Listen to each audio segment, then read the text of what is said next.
Michael Moore, I'm starting to question your ability to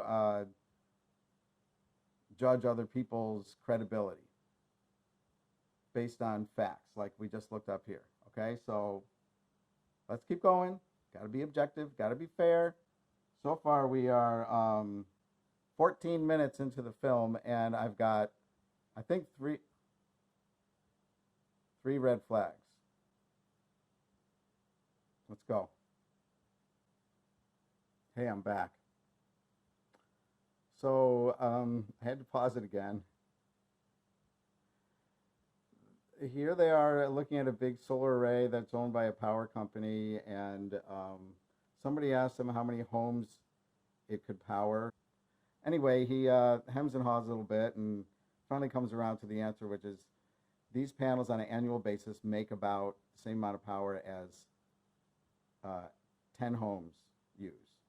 And as he's saying that, the camera goes over the big field, and it's definitely kind of portraying the idea that, wow, it takes a lot of solar panels to power 10 homes. That's crazy. Like, there's not enough room on the earth to like make all the power that we need, right? Well, okay, guess what? I need to get a flag or something, seriously, like a little red bandana. As a matter of fact, I'm going to go do that. I'll be right back. Okay, I'm back. I got my red flag here. Evidently, I'm going to need that. Maybe to blow my nose, but right now I needed to wave the red flag because, again, they're making a point about solar energy that is a little misleading that I need to correct because it's incorrect. Okay? It doesn't take a huge field like here. I'm going to move forward a little bit and show you exactly where. A little bit closer. We generate about 64,000 kilowatt hours a year. Our average customer uses about 6,000 kilowatt hours a year. 6,000 into 64 is just a little over 10. We can meet the energy requirements for 10 homes over a year. There, see that? Will that be an incentive to? Okay, time to pause. I'm gonna get my red flag. I'm pausing the movie. Red flag. Did you see that array? Okay. I have installed solar panels on people's houses to power their homes, and that's usually what people want to do. They want to make about the same amount of power as with the solar panels on an annual basis as they use on an annual basis. We call that net zero. You create about the same amount of power as you use.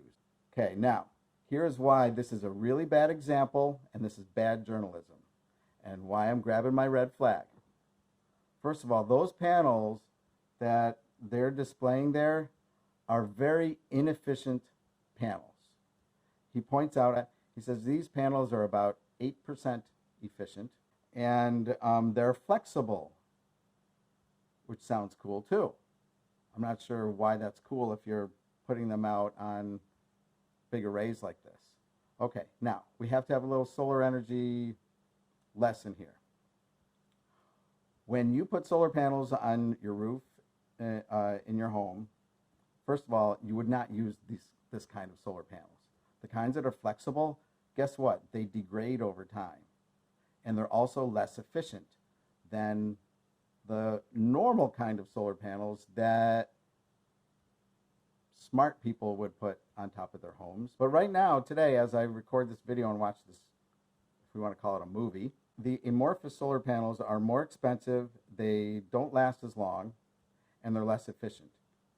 So when they're less efficient, that means that they take up more room to make the same amount of power. So this would be a bad example inherently as to show people how many solar panels it takes to make power for a house. But let's just look at the facts. Most people who put solar panels on the roof of their house because they want to be net zero, here in Vermont is not considered one of the sunnier places. There are hundreds and probably thousands of people in Vermont who are net zero. They have enough solar panels on their roof, just on their own roof, to make their house net zero. and create that maybe 6,000 kilowatt hours per year. If you compare that to this picture, keep in mind that most people don't even need to use all of the space on their roof to power their homes and make it net zero. Most people, it's like a half to 3/4 of their roof. Some people, it's their whole roof. Some people use a lot of electricity, and maybe it's the roof and their garage roof. But most people, pretty much everybody, if you have sun on your roof and there aren't big trees hanging over your house, your roof provides enough space. So this is a very bad example. If you want to talk about solar energy and how much space it takes to power a home, and if we're going to use this huge field and say this only powers 10 homes, I would call that disingenuous, and I would call it incorrect, and I would call it misleading. So here's my red flag for that one. I'm counting, I think, 4 red flags. You better slow down because we're still only 16 minutes into the film, and I only have 10 fingers to keep track of how many red flags. But let's keep going.